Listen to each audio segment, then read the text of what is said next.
years.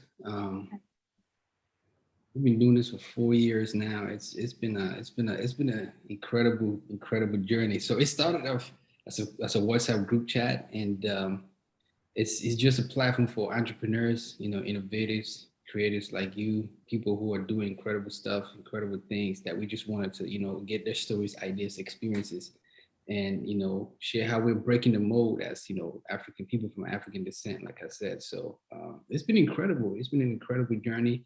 The pandemic slowed us down a little bit, so it's been over a year with the pandemic, but we are still trying to adjust. But especially with going Zoom interviews, but we're starting to open the studio back, which, like I said, it'd be dope if you would come to the studio and see how incredible. Yeah, awesome. I saw on like your Instagram how there was someone in the studio, I guess, and he signed the wall. Yeah. Yeah, I was like, oh, I want to go sign the wall. So when you come down, we'll get it done. But let's get this started. Let's get the show on the road. You ready? Yes. All right. Welcome to another interview, another episode of SitM Podcast. I am your host, Reflex. Shout out to AK, the whole gang. I'm producing this thing one-man band today, so if I mess up, y'all forgive me. But anyway, it's another week. Appreciate y'all checking. If you're watching on YouTube, hit the subscribe button, hit the bell notification so you get updates every time I drop something new. Shout out to Charles, the couch talk, new episode coming soon. SitMpodcast.com is the website /blog if you want to write for us /store if you want to shop merch. We have a special guest on the line. I definitely want to remind you first, follow us on all social media platforms, SitM Podcast.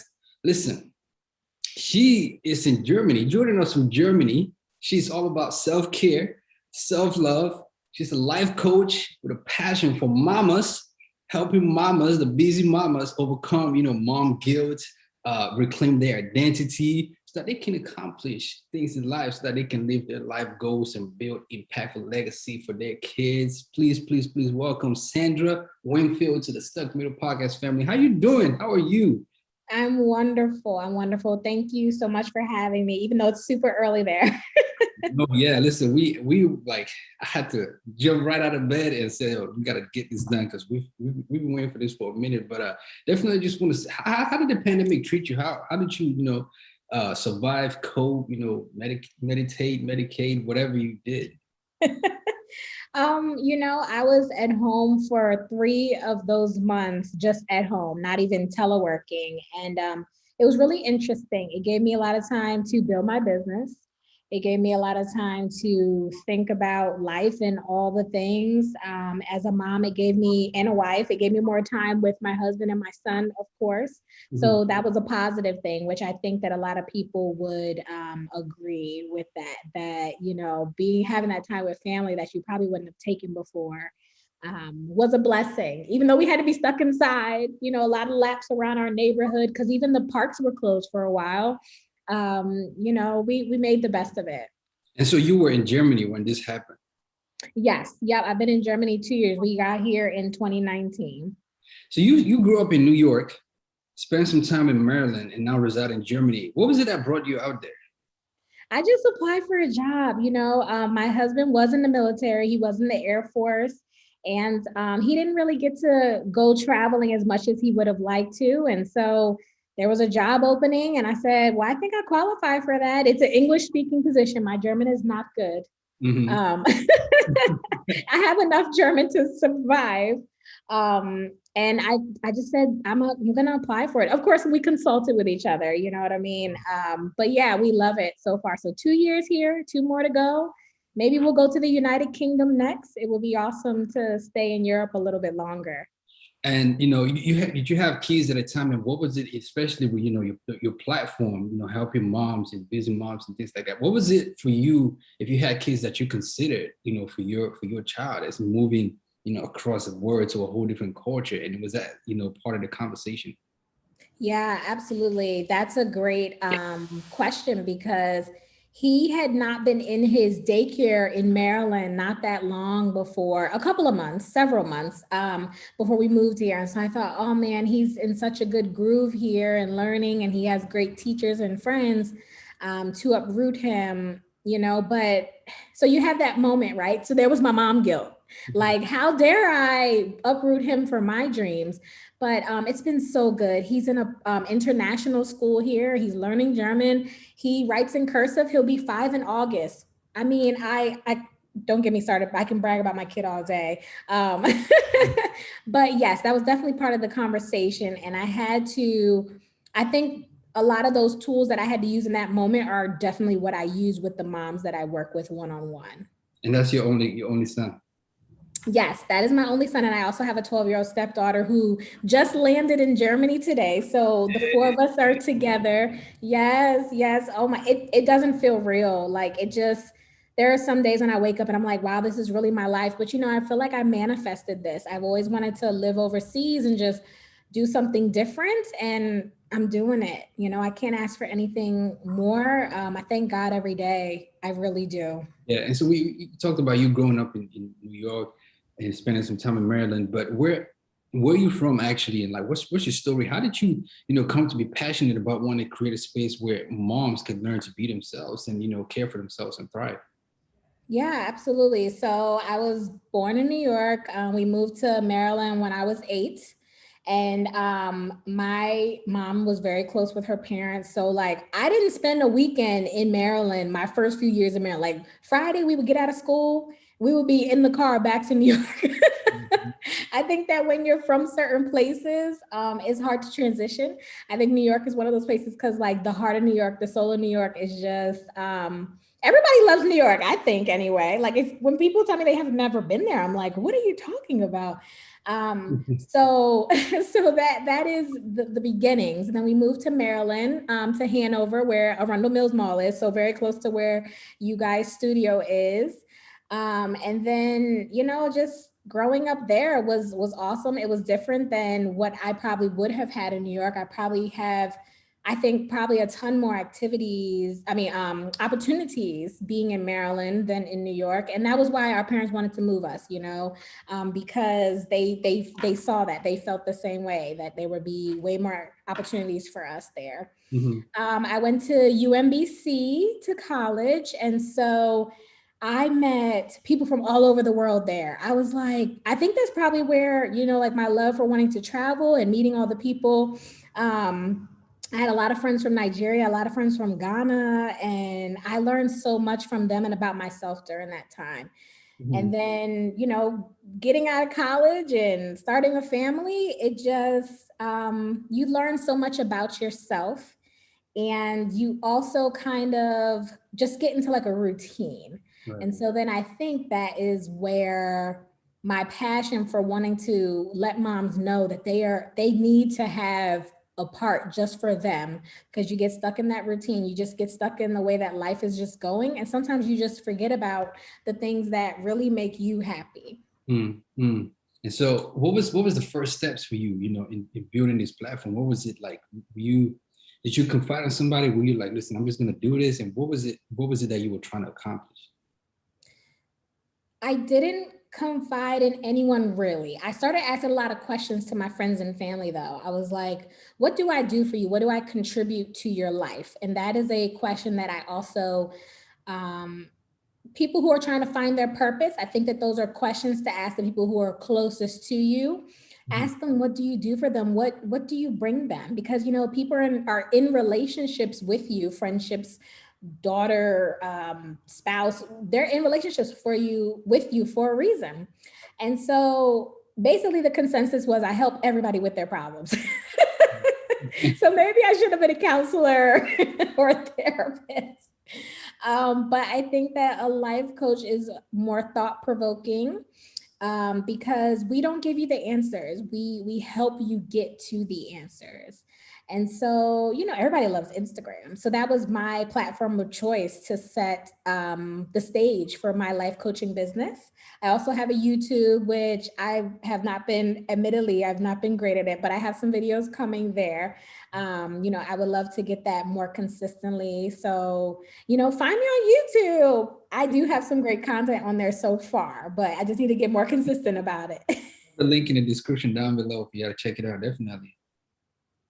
So what essentially is the job of a life coach? And does everybody need a life coach? I'm going to say yes. Everybody needs a life coach. There are life coaches for everything. My specialty is moms, but there are life coaches with all kinds of specialties. And you know what? I'm just going to put a plug in the air. I would love to see more of our men, more African men and more Black men to be life coaches, because we find it easier just to talk to people that look like us. You know, there's a lot of talk on the internet right now about the importance of Black therapists. There's also an importance for Black life coaches. So I'm putting that plug out there in the universe and hoping that those people come to their purpose soon. Yeah. But a life coach helps you when you have something big that you want to accomplish. They help you when you have a big transformation in your life. So think about like a brand new mom. I'm talking about somebody for the very first time is having a baby. Mhm. You have just been this your own person where you could go to Target whenever you want. You could go hang out to the club whenever you want. You could do whatever you want. And now you have a tiny human that you have to protect and feed in the beginning, and you know, helping them learn their way through life.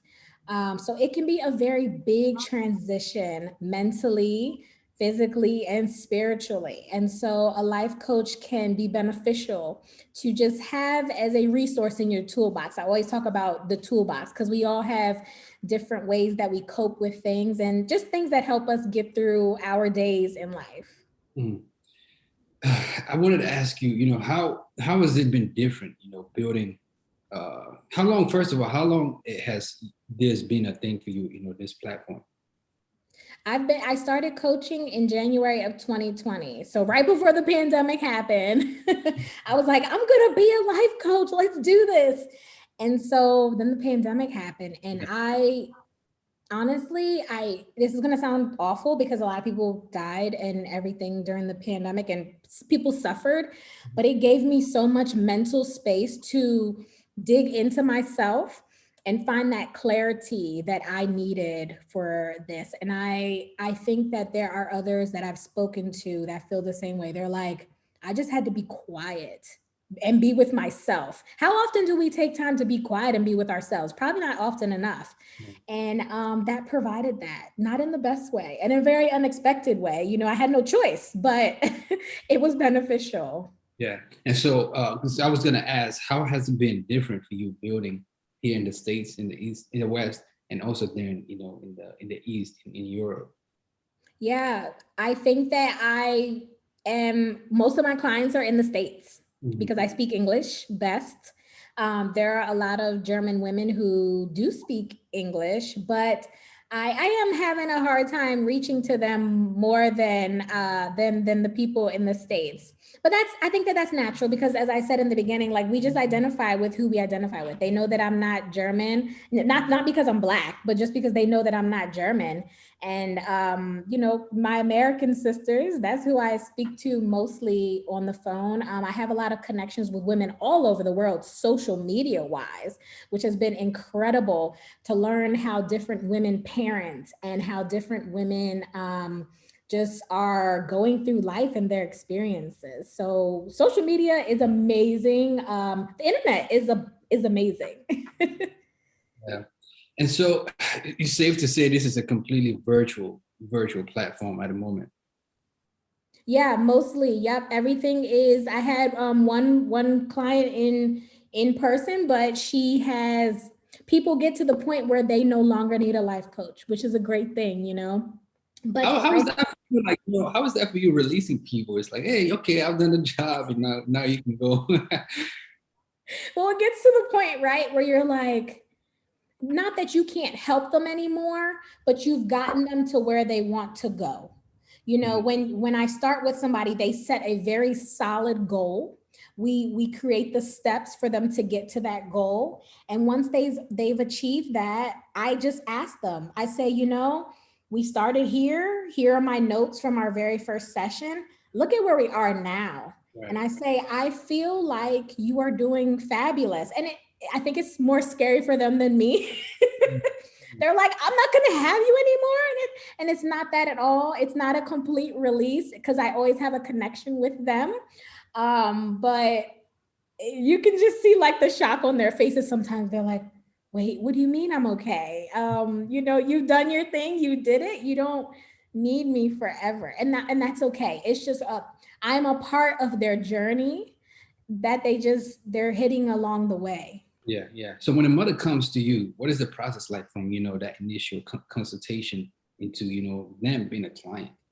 Yeah, it's a lot of it. As a business owner, we have a choice to who we work with. And so that's why I always schedule a free discovery call with people. So that way I can see if we're even a good fit for each other, because maybe they think that they connected with me on social media, but maybe when they talk to me, they're like, oh, maybe that's not really the person that I thought that I needed to work me through this thing. I speak to a lot of women who own businesses, want to own businesses, who want to get promotions at work. They want to advance in their careers. They want to increase their work skills. So it's a lot of like career oriented, business minded women that I'm talking to, ambitious women. They're busy, but they're also ambitious. Like they just want more for themselves. They want to earn more money. They want to have more freedom, which is entrepreneurship absolutely gives you more freedom. It's hard work, but it does give you, more freedom for yourself. But during that phone call, I'm asking questions about what are their goals. Will they be able to commit at the very least, 3 months of working with me? Because we take that very large goal, we break it down into very small chunks along the way, so that way it's more digestible and it seems more achievable. Yeah. So that the intake process is very meticulous, and it's for a good reason, because I want to make sure that they are getting the best of me and I'm able to give them the best of them and meet their needs. Yeah. So do you find entrepreneurship to be beneficial, to be good for busy moms or mothers? Hello. There you hear me? Yeah, yeah, yeah. I was saying, do you find entrepreneurship to be beneficial, to be good for mothers, to be good for moms?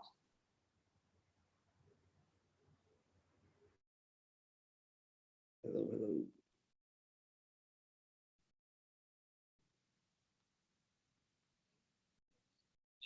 I was saying, I think we lost Sandra there. If you're watching live, this is the good part about being live on YouTube. Leave a comment. Let us know how you are enjoying the episode so far. She's joining us from Germany, so I don't know. Maybe she can drop off and come back in. I'll let her know to drop off and come back in.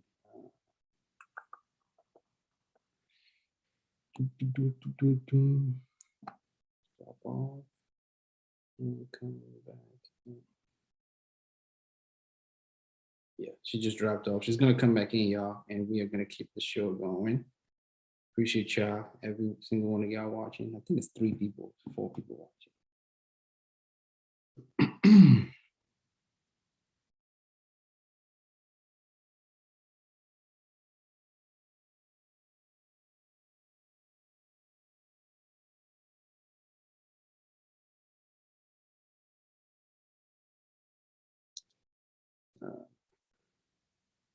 Let's see. Your computer died. That'll be funny.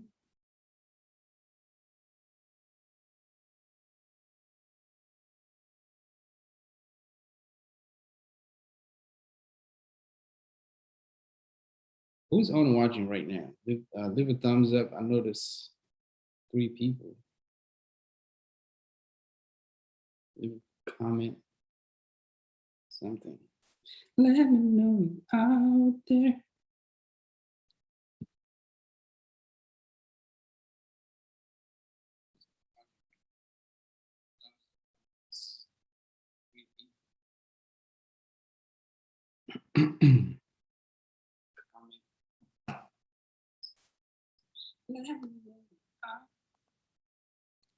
um, let me see.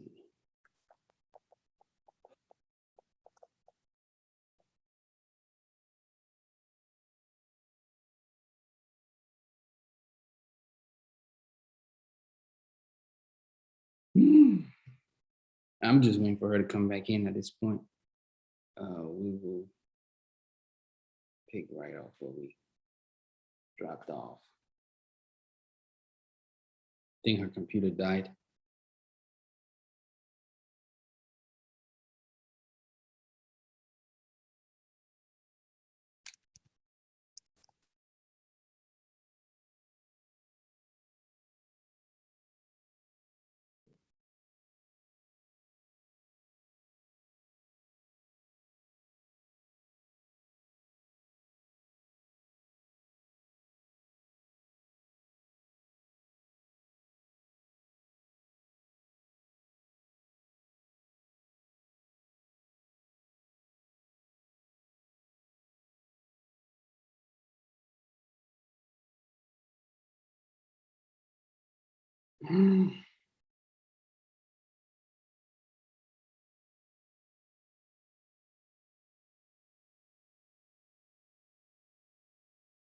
So we were speaking with Sandra Wingfield.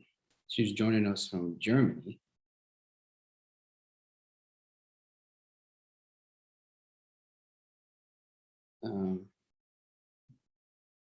Conversation was going awesomely, if that's a word. And something happened and she disappeared on us. So I know we're live on YouTube right now. I don't want to stop the stream and have to start it again. But I can stop it because I'm recording as well. Whenever we reconnect with her, we edit it and put it back out. Also, because of the time difference, it's very early here and it's late, it's 6 hours ahead. So we're recording earlier than usual. So all of the team is still asleep. I'm one-man band today.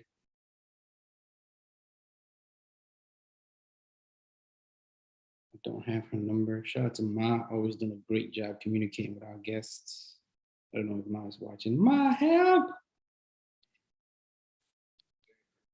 Help! She's not responding on Instagram. This is live. So, do I stop the live stream? Do I end it all? What do I do? End of the road. End of the road. Can't let it go. This is Pop on Netflix. Incredible documentary on Boyz II Men and T-Pain. First 2 episodes, that's all I watched. The rest, I don't know. I don't know, bruh. I'm about to stop this joint. I'm about to stop this joint and okay. Whenever we reconnect with her, we will edit the episode and put it out. Appreciate everyone who was watching live. Oh, here we go. I was just getting ready to stop it.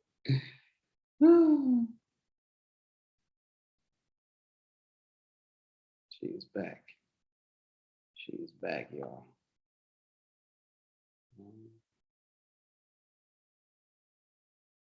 Yeah. Yeah, man.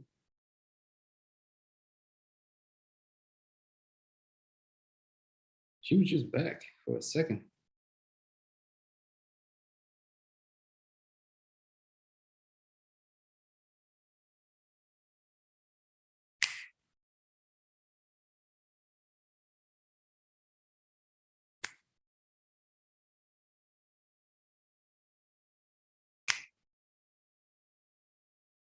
She just requested to come.